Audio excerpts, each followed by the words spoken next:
What you're about to hear is the moment accountability meets hesitation.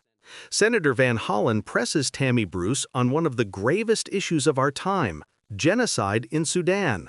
Watch closely, because the responses here reveal how political caution can collide with moral clarity, and what that means for U.S. foreign policy. Senator Van Hollen. Thank you, Mr. Chairman, and welcome everybody. A special welcome to Daryl Nirenberg. Nice to see you again. We were fellow staff members on this committee back in the 1980s, so good to see you again. Ms. Bruce, my question's for you, and it relates to the horrors that we're witnessing in Sudan today, including the brutal actions the RSF is taking against people in Darfur, including in Al-Fashir. And when Secretary Rubio was before this committee as a nominee, here's what he said. He said that we will, quote, need to raise the fact that they, referring to the UAE, are openly supporting an entity that is carrying out a genocide. And the U.S. government has found that the RSF is engaged in genocide in Sudan. I'm assuming that the Trump administration continues to support that finding from the previous administration. Is that right? Well, I can tell you that certainly through Secretary Rubio, we know that that is an acknowledged framework.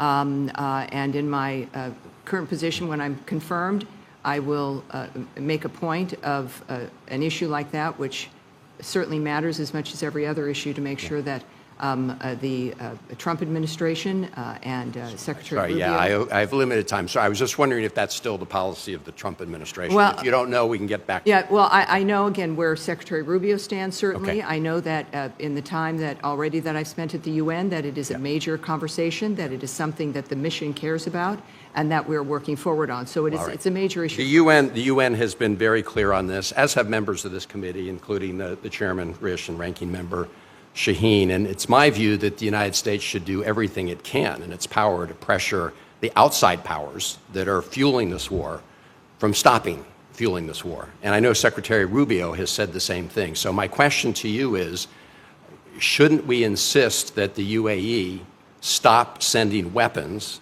to the RSF when the United States government has found the RSF is committing genocide in Sudan? That's a simple yes or no question. Well, sir, I would suggest that, and I appreciate that very much, because obviously it's an issue that we're all concerned about. I'm here because of President Trump's point of view and his reliance on what we will be doing if I'm confirmed once I'm at the UN. But that's a kind of policy decision that I would not want to get ahead of or remark on when it comes to President Trump's approach. Got it. Well, I'll be asking the Senate to, move forward on that proposal in the coming days, and I hope we'll have a bipartisan Good to know. Yes, sir. outcome. What you're watching here is more than just a Senate exchange. It's a window into how power, politics, and moral responsibility intersect on the global stage. Senator Chris Van Hollen is pressing Tammy Bruce on one of the most serious humanitarian crises of our time, the conflict in Sudan, where the Rapid Support Forces, or RSF, have been implicated in actions that international bodies, including the United Nations, have labeled as genocide. This is not abstract talk. This is about real people, real families, and entire communities being systematically targeted and killed. The question Van Hollen asks is simple in words, but profound in consequence.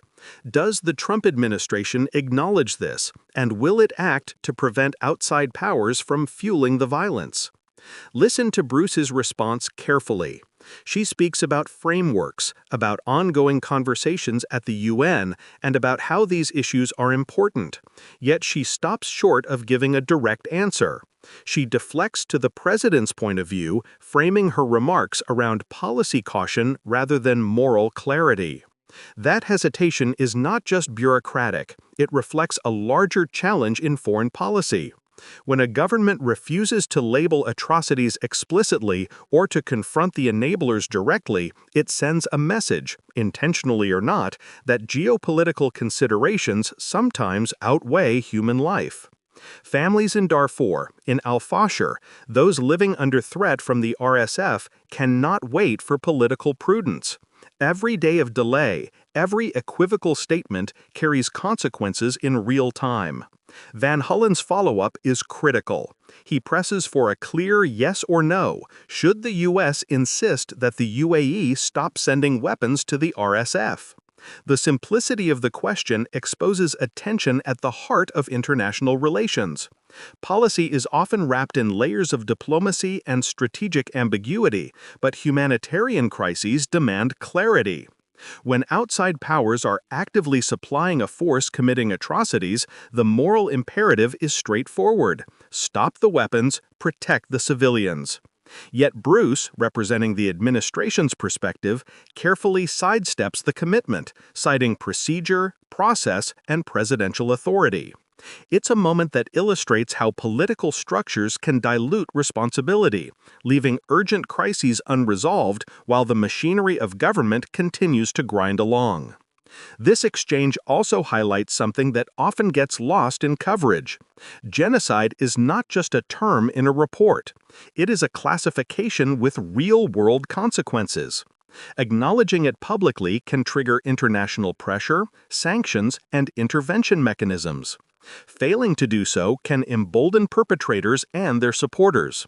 When Van Hollen pushes for accountability and clear action, he is underscoring a principle that is vital for global justice.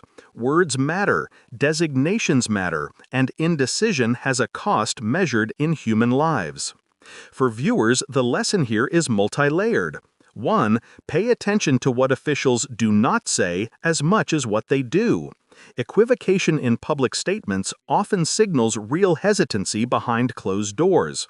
2. The mechanisms of global power, arms transfers, diplomatic pressure, UN missions, are not abstract. They have immediate, tangible effects on people's survival. And 3. Citizens matter. Senators like Van Hollen are using their platform to push for transparency and accountability, but it is public pressure, awareness, and advocacy that create the political space to act decisively. This is exactly why independent analysis matters. Left Lens breaks down the stakes behind the sound bites, showing you not just what happened in the hearing, but why it matters for morality, law, and global stability. We connect the dots between political caution, human suffering, and the levers that could make a difference. Left Lens is urging you to stay informed, stay engaged, and demand accountability. Share this video to spread awareness. Ask your representatives what concrete steps they are taking to pressure governments that fuel conflict and protect those at risk. Support platforms that provide deep analysis and context, because understanding the stakes is the first step toward action. This is not just about Sudan. It's about insisting that the world, and the United States in particular, takes responsibility when genocide is occurring on our watch. Every second of indecision has consequences, and every voice that demands clarity makes a difference. Watching and understanding this exchange isn't passive, it's part of building the pressure needed to turn acknowledgment into action.